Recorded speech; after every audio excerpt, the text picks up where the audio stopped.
Oke, selamat pagi, semangat pagi teman-teman semua ya.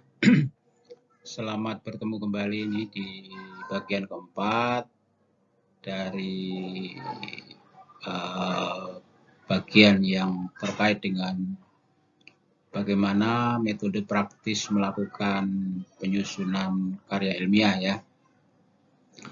Nah, di bagian 4 ini kita mulai membahas bab 2 berarti. Kalau kemarin masih bab 1, nah sudah selesai, kemudian ke bab 2 ya, adalah tentang tinjauan pustaka. Nah, di bagian 4 ini kita akan fokus kepada tinjauan pustaka dan jangan lupa subscribe-nya ya. Kemudian kita mulai saja dari bab 2 membahas atau menyusun tentang bab 2. Yang pertama adalah bahwa pada bab 2 ini ada beberapa hal yang perlu teman-teman perhatikan. Yang pertama adalah kita membuat atau mengutip dari beberapa teori ya. Yang pertama kutip dulu grand teorinya ya.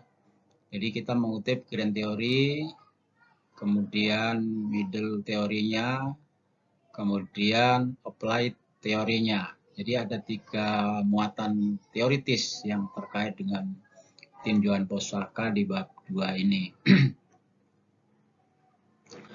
Pada halaman awal atau katakanlah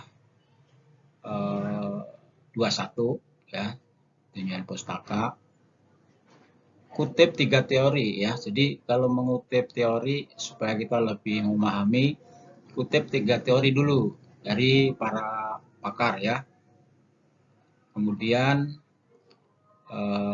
kutipan antara grand theory, middle theory ini kutip juga fungsi-fungsinya ya. Jadi tidak cukup definisi. Setelah kita mengetahui atau mengutip 3 definisi, kemudian fungsi-fungsinya apa dari grand theory, middle theory tersebut. Nah, kemudian yang ketiga, isi yang ketiga dari kajian atau tinjauan pustaka adalah apply teori. Nah, di sini kita mengutip tentang selain definisi ya, tetap 3 definisi ya.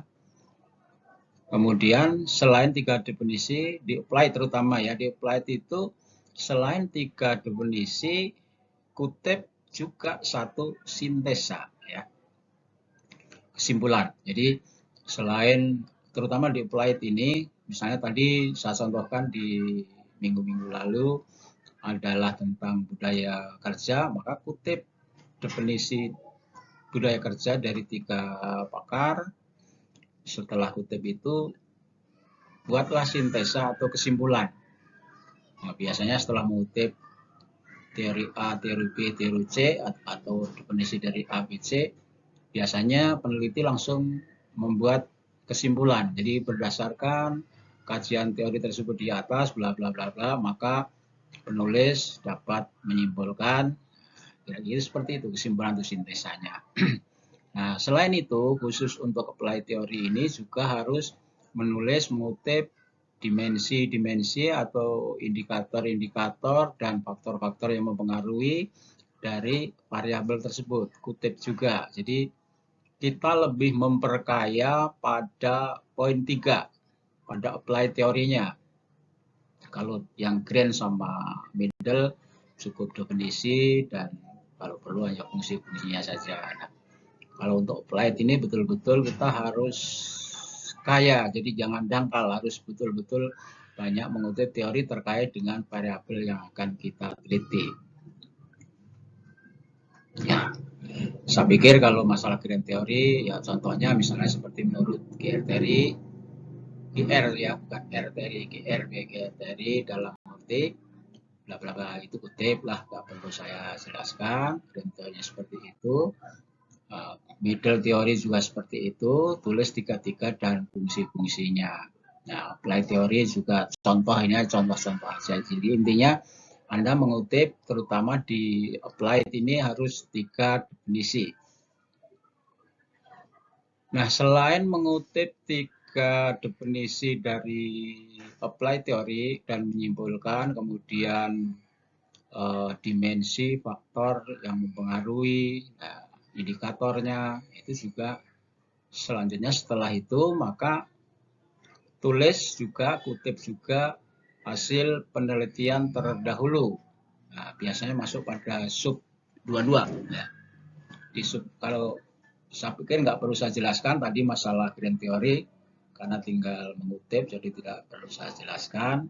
Nah, berikutnya di penelitian terdahulu ini, teman-teman kutip atau ambil dari hasil penelitian yang sesuai dengan tema kita.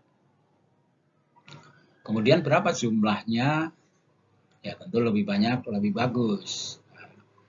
Ya tinggal dipersyaratkan berapa, misalnya antara 5, 6, 7, 10 misalnya. Jadi hasil penelitian terdahulu kita kutip yang sesuai atau yang relevan dengan penelitian kita.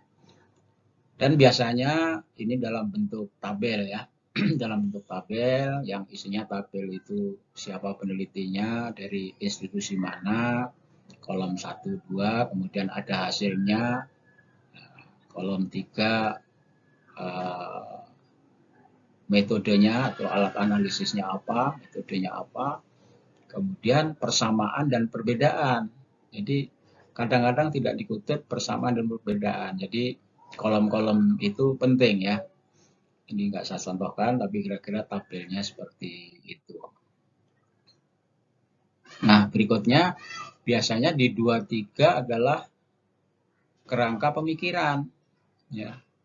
Jadi kerangka pemikiran ini sesungguhnya kalau saya ditambahin aja kerangka pemikiran teoritis. Karena kerangka pemikiran selaku peneliti basicnya adalah teori. Jadi tidak bisa kerangka pemikiran tanpa kita mengacu pada teori. Jadi kerangka pemikiran adalah sebagai dasar pemikiran teoritis. Nah, satu, bahwa kita menetapkan variabelnya apa tadi sudah ya. Contoh misalnya budaya kerja. Nah, kemudian mengutip teori yang relevan dengan tema kita. Kemudian setelah mengutip teori yang relevan, mengutip hasil penelitian yang relevan. Oke, kembali ke step 2 tadi. Mencari, mengutip teori yang relevan. Kadangkala kalau saya membaca dari hasil penelitian di kerangka pemikiran ini hanya mengutip hasil penelitian terdahulu. Saya lebih menekankan kutip teori pakarnya dulu. Ya. Tapi jangan salah, bukan definisi. Kadang-kadang saya membaca mengutip teori, misalnya katakanlah teori hubungan. Kalau kuantitatif, tadi asosiatif tadi, itu harus kita kutip teori pakar tentang teori hubungan. Jangan definisi, misalnya ingin berbicara hubungan X1 dengan X2 atau hubungan antara budaya kerja dengan kerja sama tim, di situ ada kalanya yang mengutip lagi definisi, bukan definisi. Jadi dalam kerangka pemikiran teoritis ini, kutipan adalah kutipan teori yang relevan dulu. Kenapa begitu? Karena untuk penelitian kuantitatif itu sesungguhnya menguji teori. Ya, ini filosofinya supaya teman-teman ingat. Penelitian kuantitatif, sekali lagi saya katakan, adalah menguji teori. Nah, dari filosofi ini berarti kita harus mengutip teori. Setelah itu, ya, di kerangka pemikiran ini yang rata-rata kurang pas. Setelah mengutip teori pakar tentang hubungan atau pengaruh, maka baru kita mengutip hasil penelitian yang relevan. Maknanya apa? Jadi, karena tadi filosofinya penelitian kuantitatif itu menguji teori, maka di sini kita selaku peneliti sebenarnya menguji setelah ada penelitian terdahulu. Nah, Tapi dasarnya adalah teorinya dari pakar dulu. Jadi logikanya begini, semakin banyak yang meneliti tentang teori pakar di kuantitatif ini, kemudian hasilnya ternyata semakin bagus, apalagi penelitian kita basicnya dari riset gap, ya, dari riset gap, dari kesenjangan, maka ternyata teori itu semakin kuat.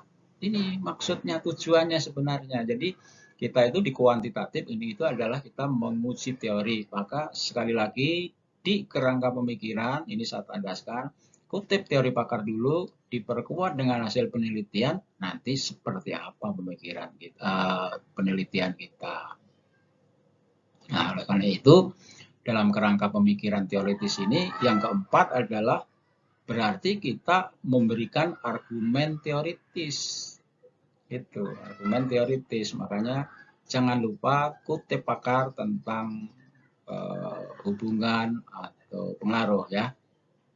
Nah, setelah itu berarti baru setelah kita sudah step 1, 2, 3, 4 ini, maka yang kelima akan tergambar dalam pikiran kita. Kerangka pikir kita itu akan tergambar. Ya, akan tergambar nanti seperti oh ternyata hubungan katakanlah contohnya budaya kerja dengan kerja sama tim itu adalah seperti itu. Apalagi sudah mengutip teori diperkuat dengan hasil penelitian terdahulu. Baru kita akan muncul suatu kerangka pemikiran tergambar dalam benak kita.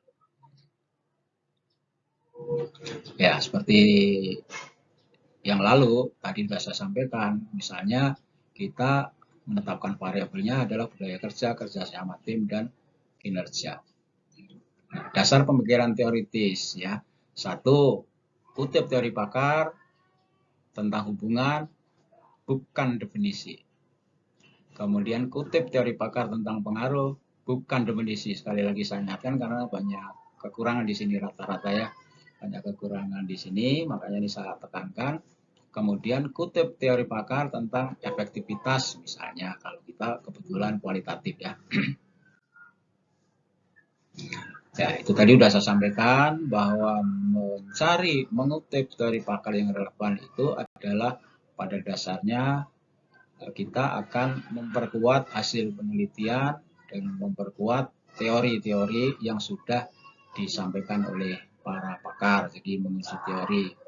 Nah, jadi di samping itu kalau untuk penelitian kualitatif ya itu basicnya tetap dari grand teori bersifat induktif, itu sebenarnya akan ada novelty ya. Sebenarnya semua penelitian diharapkan ada novelty. Cuman kalau di kualitatif itu state the art-nya adalah ada kebaruan. Jadi ada kebaruan.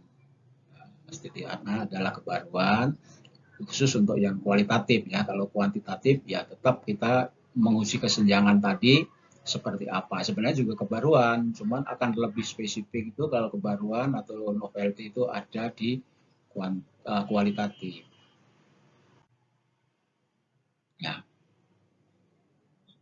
Nah, ini sebagai contoh aja bahwa peneliti itu menyusun kerangka pemikiran adalah sesungguhnya memberikan pendapatnya nanti akan diperkuat setelah kita melakukan penelitian.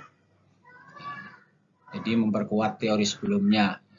Misalnya dengan kerjasama tim yang solid dapat meningkatkan kinerja misal. Ya, itu tergambar dalam benak kita setelah membaca teori-teori tadi di atas dalam kerangka pemikiran teoritis. Ya, itu teman-teman tentang tinjauan pustaka dan kerangka pemikiran teoritis. Nah, maka nanti berikutnya setelah ini masih satu step lagi di bab 2. Mungkin minggu depan atau hari besok lusa saya akan bahas tentang paradigmanya ya. Kalau tadi dasarnya kerangka pemikiran teoritis kita, maka kita akan muncul suatu paradigma atau kerangka pikir di benak peneliti. Itu mudah-mudahan ke depan besok atau minggu depan akan saya jelaskan dengan gambar-gambar. Kalau paradigma biasanya digambarkan ya, digambarkan dalam bentuk gambar paradigma penelitian. Paradigma penelitian. Itu teman-teman ya di bab 2 kayaknya nggak banyak bahasan. Kayak tadi atau kemarin saya sampaikan untuk bab 2 itu dalam tanda kutip mengutip teori kan nggak sulit, hanya mungkin sistematikanya yang perlu saya jelaskan di sini. Dan saya memperjelas biasanya lebih kesalahannya itu di kerangka pemikiran, jadi tidak mengutip teori pakar, tapi hanya ya, bukan berarti mengabaikan peneliti terdahulu, tapi peneliti terdahulu juga kan dasar acuannya adalah teori. Untuk penelitian kuantitatif sekali lagi menguji teori, maka teori-teori pakarnya disampaikan dulu, baru kita melakukan atau membuat suatu kerangka pikir. Oke, terima kasih teman-teman. Ya, mudah-mudahan tidak bosan ya. Kalau ada tambahannya ya syukur. Seandainya tidak, ya kita namanya juga berbagi. Kalau bermanfaat, ya mudah-mudahan bermanfaat. Ya terutama sama adik-adik mahasiswa yang mungkin masih sedang menyusun tugas akhir. Ya ini untuk menambah referensi saja. Dan saya siap berkonsultasi karena ya sekali lagi bukan saya yang lebih tahu ya, tapi karena saya lebih dulu belajar, jadi pasti barangkali ada bisa berbagi, tapi pasti ada kekurangan ya, nggak mungkin tidak ada kekurangan. Maka konsultasi adalah sifatnya kita hanya saling memberi saran ya. Terima kasih, semangat pagi dan sampai ketemu bagi atau bagian berikutnya ya. Terima kasih. Assalamualaikum warahmatullahi wabarakatuh.